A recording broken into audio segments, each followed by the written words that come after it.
been single in over 10 years, and 2022 was the first year that I have been single for a significant amount of time. And these are the top 5 things that I learned.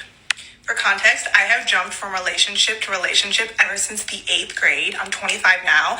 It's called daddy and abandonment issues. That's a perfect segue into point number 1. I might be the problem, and that's okay. I would look at my toxic relationships and I would list all the things that they did wrong to me, and I would never see myself as the problem.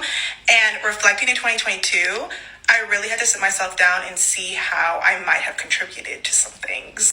Number 2, I'm a lover girl, and that's okay. Okay, so maybe you shouldn't jump from relationship to relationship, but I love the way that I am constantly open to love, to giving love. I love that I move throughout life with love. It's always benefited me.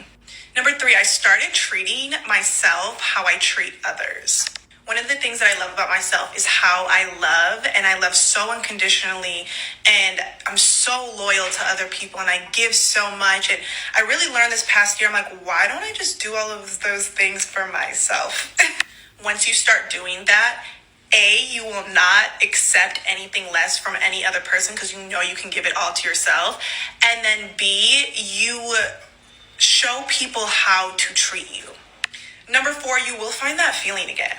I remember when I was in my last toxic relationship, and even though it was toxic, I was like, I will never find this feeling. I will never find a man to love me like this. And then 2 months later, I met somebody, and I was like, oh, okay, the butterflies are back. And then number 5, I learned how to not be bitter. I remember I used to see all of these cute couples. I went to a vineyard, like a solo trip vineyard, and I saw all these cute couples so in love. And instead of looking at it like so bitterly and like I'll never find that again, I looked at it more so like, oh, it's coming. Like once I see like people happily in love, married, whatever it might be, instead of looking at it like, I wish I had that, I look at it like, oh, because I've seen it, it's on its way. I hope that helps. She has jumped from relationship to relationship since the 8th grade. And see, this is why I emphasize on the importance of a father being in a daughter's life when she's growing up. She mentioned it. She has daddy abandonment issues. I wish the best for her. It seemed like she's going through she needs to slow down. She needs to slow down. It's good that she started loving herself, but when she said my last toxic relationship, how many toxic relationships did she have? Yeah, it's good you love yourself, but give yourself some time. Give yourself some time between relationships. 2 months is not enough time. And then the butterflies are back.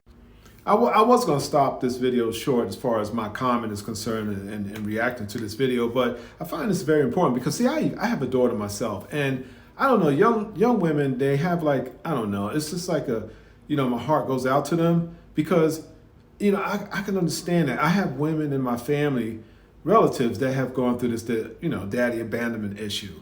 And women like this are looking for love in all the wrong places because they're trying to fulfill a void that's in them that was never fulfilled when they were growing up. And that void is their dad. So she is definitely going through that. And you can see, she said, she admitted, but that's okay. No, it's not okay. What she needs to do is get some therapy. There's nothing wrong with therapy. Therapy is okay.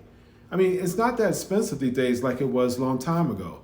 So she needs to get some therapy, number 1. Number 2, women like this, look, if you're a woman like this, okay, there's nothing really wrong with her. She's a very attractive woman, but it seems like she's just spreading herself too thin. She's looking for love in all the wrong places. And another thing, she needs, number 2, and let me get to number 2, she needs to slow down. Because she said she was just out of one toxic relationship. She said, my last toxic relationship. That tells me that she's been in more than one toxic relationship. It's good that she started loving herself. You have to love yourself. And then you can set the stage, set the bar for how someone else should treat you based on how you love yourself.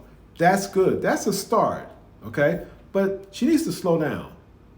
She said she broke up in a toxic relationship, and she's back in another relationship 2 months after that relationship. 2 months.